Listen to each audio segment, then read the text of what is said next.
নানুর বিধানসভা অন্তর্গত বড়সহতা অঞ্চলের বড়া গ্রামের দুধ কুমার বাগদি, যার বয়স মাত্র 18 বছর এবং ছেলেটা মাধ্যমিক পরীক্ষার্থী।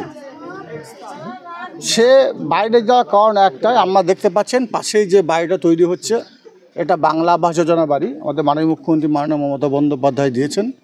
তো বাড়িটা যেহেতু উনি 1,20,000 টাকা দিয়েছেন, বাড়িটা আরও বড় করে উনি তৈরি করার চেষ্টা করেছেন, তাই তিনি অন্য রাজ্যে গিয়েছেন কর্মসংস্থানের উদ্দেশ্যে। এবার আমরা যেটুকু কাল সন্ধ্যা নাগাদ শুনতে পেলাম যে ছেলেটা মারা গেছে এবং ট্রেন থেকে পড়ে মারা গেছে।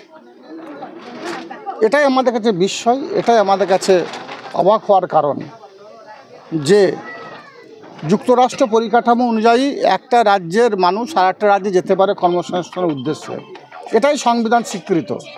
কিন্তু এখানে এসে যেটা দেখতে পাচ্ছি, আমরা দেখতে পেয়েছেন গত কয়েকদিন আগে আপনাদের কসবা অঞ্চলের একটা আদিবাসী সম্প্রদায়ের ছেলে, তাকে নিষ্ঠুর নির্মমভাবে হত্যা করা হয়েছে। সে বিষয়ে অবশ্যই থানাতে অভিযোগ দায়ের করেছি আমরা, তদন্ত চলছে। আমাদের রাজ্যের সাধারণ সম্পাদক, আমাদের দলের সেনাপতি অভিষেক বন্দ্যোপাধ্যায়, তিনিও এই বিষয়ে তদন্ত করাবেন এবং কিভাবে সে মারা গেছে সেটা দেখা হবে, পুঙ্খানুপুঙ্খভাবে তদন্ত হবে, সেটা তিনি সুনিশ্চিত করেছেন আমাদের কাছে। আজকের এই যে ছেলেটা মারা গেছে, এর ভিডিও ফুটেজ, এর ছবিগুলো দেখে আমরাও একটু হতবাক, একটা স্তম্ভিত হয়ে গেছি যে হয়তো আমরা বাংলা ভাষায় কথা বলি, এটাই আমাদের অপরাধ, আমরা বাঙালি, এটাই আমাদের অপরাধ। এই জন্যই হয়তো এই ছেলেটা আমাদের কাছ থেকে ছেড়ে চলে যেতে হলো আমাদের কাছ থেকে। এটা বিজেপি শাসিত রাজ্যগুলোতেই এই ধরনের কাণ্ড বা এই ধরনের কাজগুলো হচ্ছে, এটা কখনোই কাম্য নয়। তো এ বিষয়ে আমরা থানাতে অভিযোগ করব এবং এর যেটা সঠিক যে কিভাবে মারা গেছে সেটা আমরা দেখব এবং আমাদের রাজ্য নেতৃত্বকে এই বিষয়ে আমরা জানিয়েছি। রাজ্য নেতৃত্ব আমাদের এখানে পাঠিয়েছেন এবং বলেছেন এই পরিবারটাকে সব দিক দিয়ে সহায়তা হাত বাড়িয়ে দেওয়ার জন্য। পরিবারের কাছে এসে জানতে পারলাম যে এই ছেলেটা পরিযায়ী শ্রমিক, এর বাবাও পরিযায়ী শ্রমিক, কিন্তু এ এখনও পর্যন্ত পরিযায়ী শ্রমিকের যে নাম নথিভুক্ত এরা করেনার দুয়ারসহ ক্যাম্পে।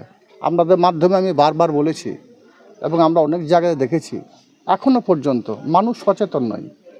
যদি এই ছেলেটার নামটা পরিযায়ী শ্রমিকের খাতায় তোলা থাকতো, নথিভুক্ত থাকতো, তাহলে রাজ্য সরকার তার সব রকম সহায়তা হাত বাড়িয়ে দিত। যেমন কসবা অঞ্চলে যে ছেলেটার বডি আনা থেকে শুরু করে পরিবারকে 2 লক্ষ টাকার চেক দেওয়া থেকে শুরু করে সব রকম সুযোগ সুবিধা দিচ্ছেন রাজ্য সরকার, কিন্তু এই পরিবারটা বঞ্চিত। যদিও এই গ্রামের মানুষ এবং আমরা সকলে আছি, পরিবারটার পাশে আছি, পরিবারটাকে সব দিক দিয়ে সহায়তা করব, কিন্তু রাজ্য সরকারের সুযোগ সুবিধাগুলো সেগুলো সকলের নেওয়া উচিত। তাই আপনাদের মাধ্যমে সারা বীরভূমবাসীকে, সারা বীরভূম জেলার যারা পরিযায়ী শ্রমিক আছে, সারা বাংলার যারা পরিযায়ী শ্রমিক আছে, তাদের উদ্দেশ্যে একটাই কথা বলবো যে আপনারা এখনও দুয়ারে সরকার ক্যাম্প চলছে, আপনারা যারা এই রাজ্য থেকে অন্য রাজ্যে কর্মসংস্থানের উদ্দেশ্যে যাচ্ছেন তারা নামগুলো নথিভুক্ত করুন, নিজের নামগুলো লেখান। আর এই পরিবারটার পাশে, এই এরিয়ার, এই অঞ্চলের বিধায়ক থেকে শুরু করে আমরা সকলে পরিবারটার পাশে আছি, সব রকম সুবিধা হাত বাড়িয়ে দেবো। এমনকি দেখতে পারেন স্কুলের শিক্ষিকা, শিক্ষক যারা আছে তারাও এখানে এসে হাজির হয়েছে। অর্থাৎ কতটা মর্মান্তিক ব্যাপার। শুধু আমরা বাংলা ভাষায় কথা বলি, এটা আমাদের অপরাধ।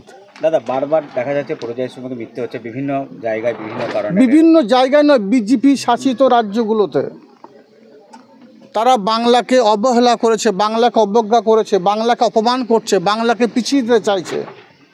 যেহেতু বাংলা এগিয়ে গেছে 2011 থেকে 2025 কয়েকটা বছরে, বাংলা সারা ভারতবর্ষের যে অঙ্গরাজ্যগুলি আছে সেই অঙ্গরাজ্যগুলি নিরিখে যদি একটু পর্যালোচনা করে দেখি, বাংলা সবার উপরে, বাংলা সবার আগে।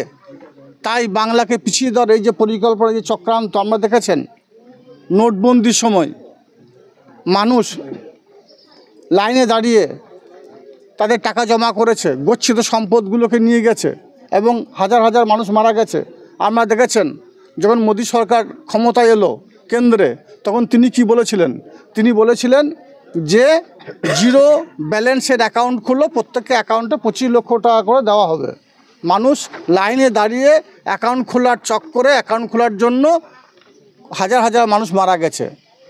জিরো ব্যালেন্স কিছুদিন পর তিনি বললেন না, জিরো ব্যালেন্স হবে না, মিনিমাম ব্যালেন্সটুকু মেনটেন্স করতে 500 টাকা করে অ্যাকাউন্টে বড়। এই তো চক্রান্ত। তাই 21 নির্বাচনের প্র্যাককালে আমরা কী দেখেছি? এনআরসি করে সারা ভারতবর্ষের বাংলার মানুষকে ভীতি সঞ্চার করার চেষ্টা করেছে। তাদেরকে ডিটেনশন ক্যাম্পে পাঠানোর পরিকল্পনা করেছিল। বাংলার বাঘিনী, বাংলার মা মমতাময়ী মমতা বন্দ্যোপাধ্যায় তিনি গর্জে উঠছিলেন, যার জন্য এনআরসি করতে পারেননি। এখন আমরা কি দেখতে পাচ্ছি? এসআইআরের পিছনে সেই এনআরসি। আজকে আমাদের যুবরাজ অভিষেক বন্দ্যোপাধ্যায় বেলা 4টের সময় সারা বাংলার যারা তিস্তা গ্রাম পঞ্চায়েত উত্তীর্ণ জনপ্রতিনিধি এবং যারা শাখা সংগঠন নেতৃত্ব আছে সকলকে নিয়ে বসবেন, তিনি তার নির্দেশ দেবেন। সেই নির্দেশ অনুযায়ী আগামী দিন আমরা চলব। আমরা দেখেছি গতকাল আমরাও গিয়েছিলেন ইলেমবাজারে, একজন 95 বছরের বৃদ্ধ গলায় দড়ি দিয়ে মারা গেল এসআইআরের জন্য। সে 30 বছর আগে বাংলায় এসেছে, বাংলা তার ভোটার কার্ড আছে, আধার কার্ড আছে, শুধু 2002 সালের ভোটার লিস্টে তার নাম নেই। সেই আতঙ্কিত হয়ে সেই 95 বছরের বৃদ্ধা তার জীবনটাকে বিসর্জন দিল। এর থেকে দুঃখের, এর থেকে ভয়ঙ্কর, এর থেকে ভয়ানক ঘটনা আর কি থাকতে পারে? স্বভাবতই বীরভূমবাসীকে, আমার যারা মামাটি মানুষের সৈনিক আছে, আপনাদের মাধ্যমে বলবো, এসআইআর হচ্ছে, এসআইআর হবে, কারণ কেন্দ্রীয় সরকার বাংলা তথা ভারতবর্ষের এনআরসি চালু করতে চাইছে। কিন্তু আমরা ভীত সন্ত্রস্ত হবেন না। বাংলার বাঘিনী, বাংলার মা মমতাময়ী মা মমতা বন্দ্যোপাধ্যায় আপনাদের সঙ্গে আছেন। বাংলার যুবরাজ অভিষেক বন্দ্যোপাধ্যায় আপনাদের সঙ্গে আছেন। তিনি আপনাদের দিশা দেখাবেন, পথ দেখাবেন।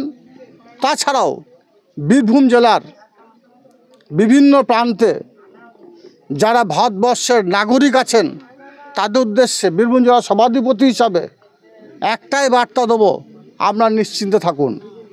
যদি বীরভূম জেলায় এসআইআরের চক্রান্তে কোনো ভোটার তার অধিকার থেকে বঞ্চিত হয়, কোনো ভোটার যদি তার গণতান্ত্রিক অধিকার থেকে বঞ্চিত হয়, কোনো ভোটার যদি তার সাংবিধানিক অধিকার থেকে বঞ্চিত হয়, বঞ্চিত করছে কিন্তু বিজেপি, ছেড়ে কথা বলবো না।